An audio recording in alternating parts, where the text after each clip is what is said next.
Welcome to the first Access Extension Framework tutorial, where we cover importing the framework into a database.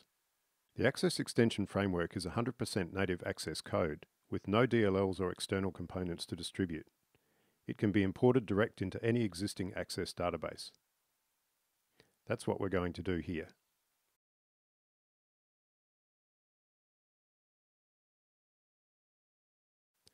You'll notice that on my demonstration machine, I've set up a development drive and that it's got a copy of the extension framework in it. I recommend that you set up a folder somewhere on your dev system that contains the latest version of the templates. And we've got a shared drive here, which is where the database will live. So let's open up the Northwind front end, and then we'll import the framework from the folder we saw a moment ago.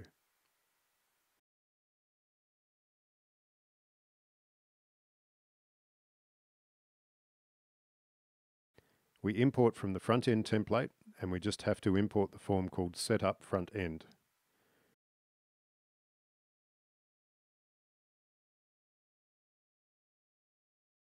Once that's been imported, we open that form up and it will do all the work involved in importing the framework into the database. For this demonstration, we'll import the minimal framework. The standard configuration is used for front-end back-end pairs, where you want to use the table linker or the automated upgrade feature. The minimal configuration just imports a set of code modules and nothing else. So let's import the framework objects. Again, we have to browse to the framework front-end template.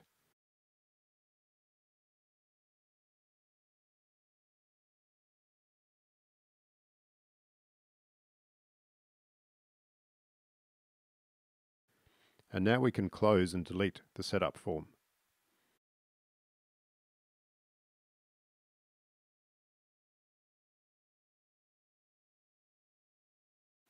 So these modules, starting with XF, are the framework modules that it has imported for us. Let's hit Ctrl-G to go to an immediate window, and we should be able to use one of the framework functions to make sure that it's all working.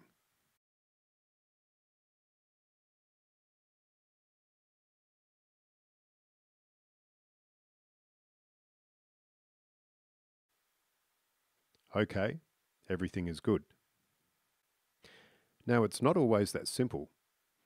In this case, we've imported into an existing database that has all the references set up correctly. Also, we've configured Access to allow running from a shared drive. So we're going to repeat the import process into an empty database and show the case where we need to make several configuration changes to Microsoft Access to get things working. One other thing I want to mention is that we are using the 64-bit version of Microsoft Access. It's not recommended to use this since a lot of the add-ins don't work in 64-bit. So even if you're running a 64-bit operating system, it's still recommended to run the 32-bit version of Office. However, the extension framework is fully compatible with 64-bit, and to make it as challenging as possible, we're running the demo and all the tutorials on the 64-bit version. So let's go ahead and open a blank desktop database. Rather than creating it in My Documents where it suggests, we'll create it on a shared drive with the memorable name of Database 2. We don't need this table. Let's go and import data just like we did before from the folder with the framework templates. We'll import the setup front-end form and import minimal configuration again.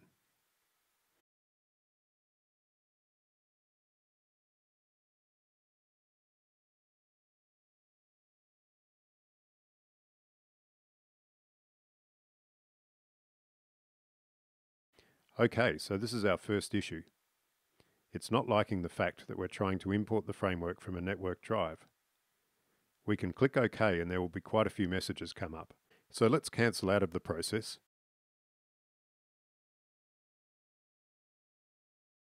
And we need to go into Options, into the Trust Center, and into the Trusted Locations. Now the first thing we need to do to get this configuration working is allow trusted locations on the network here. A disclaimer here, you do need to be sure that you actually trust the network before you do this, because ticking this box does have profound security implications. We're going to add a new location, the development drive and its subfolders. And we'll also add the shared drive and subfolders.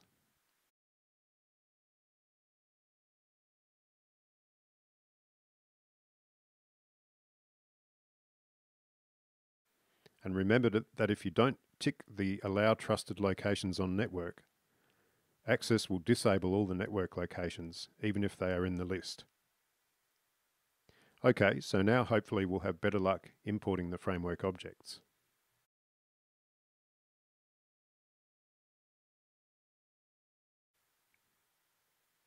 And away we go. Now that we're done, we might go back and delete the setup form.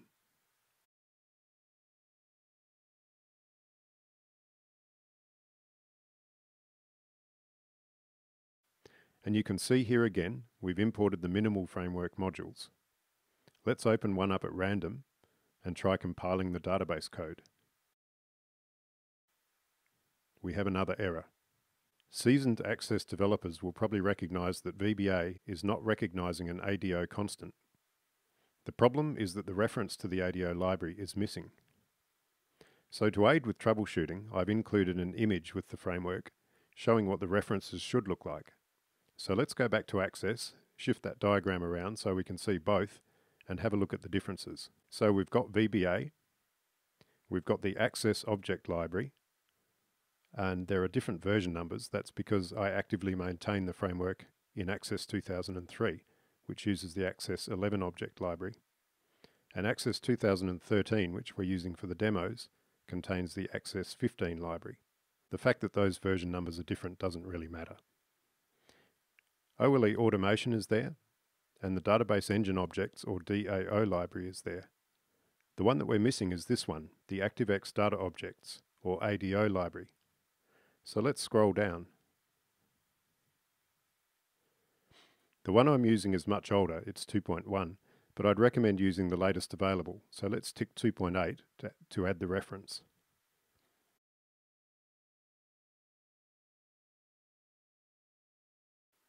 We should now be able to compile the database code.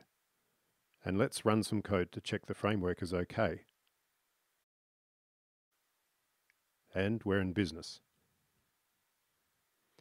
So there's one other thing I'd like to demonstrate. If we import from the front-end template once more, we can import the form called XFM Diagnostics.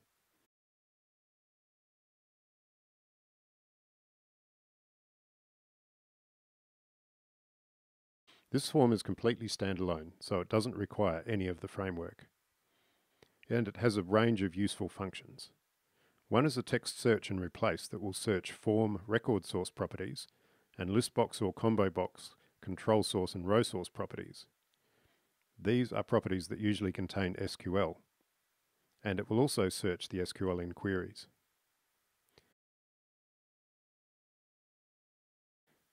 If you tick this, it will show the actual values it finds, as well as just the names of the forms or reports.